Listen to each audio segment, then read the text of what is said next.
पत्नी ने न जाने क्या किया था कि पति ने उसे एक के बाद एक कई थप्पड़ जड़ दिए। हमेशा हर सिचुएशन को शांति से हैंडल करने वाली पत्नी भी इस बार इतनी अशांत हो उठी कि उसने अपनी चप्पल ही निकालकर पति की ओर दे फेंकी। चप्पल पति के बालों को छूते हुए निकल गई। ये किस्सा यहीं पर खत्म हो सकता था, मगर पति ने इसे अपनी मर्दानगी का विषय बना लिया और बात बद से बदतर होती चली गई। रिश्तेदारों ने भी आग में घी का काम किया। किसी ने कहा, जो औरत अपने पति को चप्पल से मार सकती है वो ना ही तो वफादार हो सकती है और ना ही पतिव्रता। ऐसी औरत परिवार ही नहीं पूरे समाज पर कलंक की तरह है। बीवी के पक्ष वाले कहा पीछे रहने वाले थे। किसी ने कहा 21वीं सदी में भी जो स्त्री के साथ मारपीट करते हैं उन्हें तो जेल भेज देना चाहिए। तो कोई कहता जरूर उसको कोई और पसंद आ गई होगी इसलिए अब पत्नी से मारपीट करने लगा है।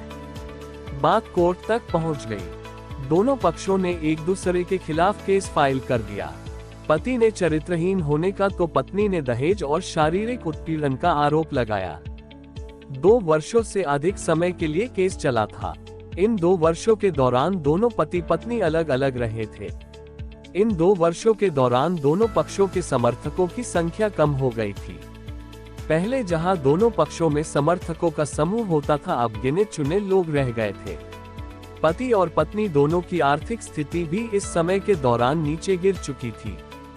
जिन्हें वो अपना शुभचिंतक समझ रहे थे, पैसों की बात आते ही उन्होंने भी अपना पलड़ा झाड़ लिया था। अगर कोई देने को राजी भी हुआ तो मोटे ब्याज की शर्त पर। आखिरकार वही हुआ जो सब चाहते थे, डाइवोर्स।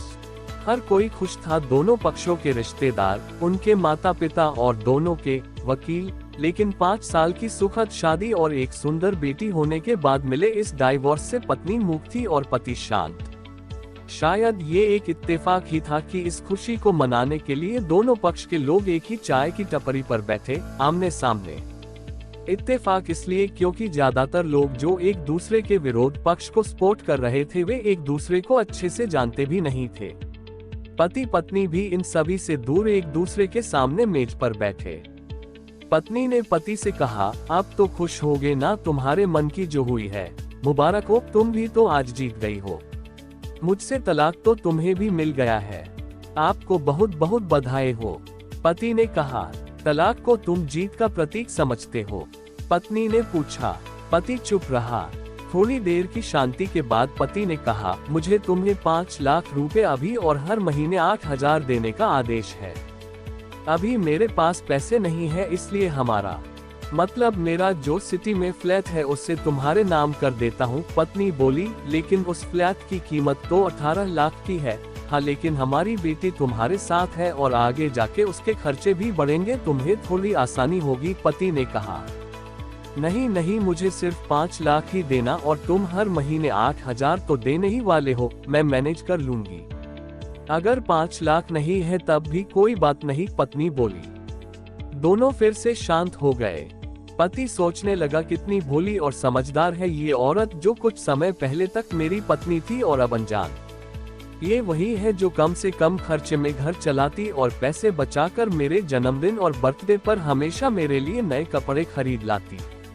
कभी बीमार भी हो जाती तो पैसे बचाने के लिए मुझे मालूम न होने देती और घरेलू नुस्खों से अपना इलाज कर लेती, मगर घर में कोई और बीमार होता तो तुरंत डॉक्टर के पास लेकर जाती।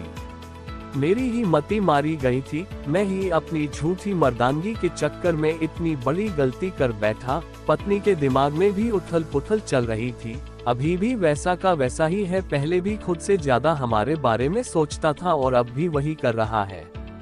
ये वही आदमी है जो मुझे एक्सीडेंट से बचाने के लिए खुद मोटरसाइकिल के आगे कूद पड़ा था और अपनी उंगली तुड़वा बैठा था। पता नहीं कौन सी मनहूस घड़ी में मैं झगड़ा कर बैठी। पति ने मौन तोड़ते हुए पूछा, अब तुम्हारे कमर का दर्द कैसा है? ज्यादा तकलीफ तो नहीं होती? पत्नी हल्का सा मुस्कुराए और बोली, अभी भी होता है, अब तो पेट में भी क्रैम्स उठते हैं। वो तो होगा ही, तुम योगा या कसरत भी तो नहीं करती हो। अब किसी गायनेकोलॉजिस्ट को जरूर दिखा देना। पति ने कहा, तुम बताओ, तुम्हारा अस्थमा कैसा है अब? क्या अभी दौरे पड़ते हैं? पत्नी ने पूछा। हाँ, पढ़ते हैं, पहले से ज्यादा, क्योंकि अक्सर इन्हें भूल जाया करता हूँ, याद दिलाने के लिए तुम जो नहीं हो अब, पति बोला।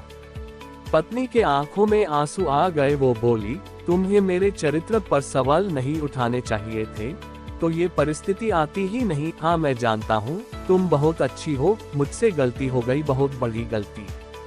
मैं लोगों के बहकावे में आ गया था, पति बोला। तुमने भी तो मुझ पर दहेज का इल्जाम लगाया था, वो बोला। गलत था, और इस बात का मुझे भी पछतावा हुआ, पत्नी ने कहा। पति कुछ कहना चाह रहा था लेकिन हिचकिचा रहा था। पत्नी ने पूछा, कुछ कहना चाहते हो? वो बोला, क्या सब पहले जैसा नहीं हो सकता? क्या मतलब? पत्नी बोली, मतलब कि हम फिर से पहले की तरह पति पत्नी बनकर, सच्चे दोस्त बनकर नहीं रह सकते। पति बोला, पर ये डाइवोर्स के पेपर दिखाते हुए पत्नी ने कहा। फाड़ देते हैं, पति ने अपने पास रखे डाइवोर्स के पेपर फाड़ते हुए कहा। पत्नी ने भी अपने पास रखे पेपर फाड़ दिए। सभी हैरान थे, वकील, रिश्तेदार और माँ बाप। पति पत्नी दोनों एक दूसरे के हाथ में हाथ पकड़े अपने घर की तरफ चले गए। दोस्तों, ये कहानी उन हर पति पत्नी के लिए बड़ी सीख है जो छोटी छोटी बातों पर लड़ते हैं और इन झगड़ों को बड़ा बना के अलग होने का डिसीजन लेते हैं। प्यार और झगड़ा तो एक सिक्के के दो पहलुओं की तरह है, दोनों को स्वीकार करना होगा, तभी ये पवित्र रिश्ता उसकी मंजिल तक पहुंच पाएगा।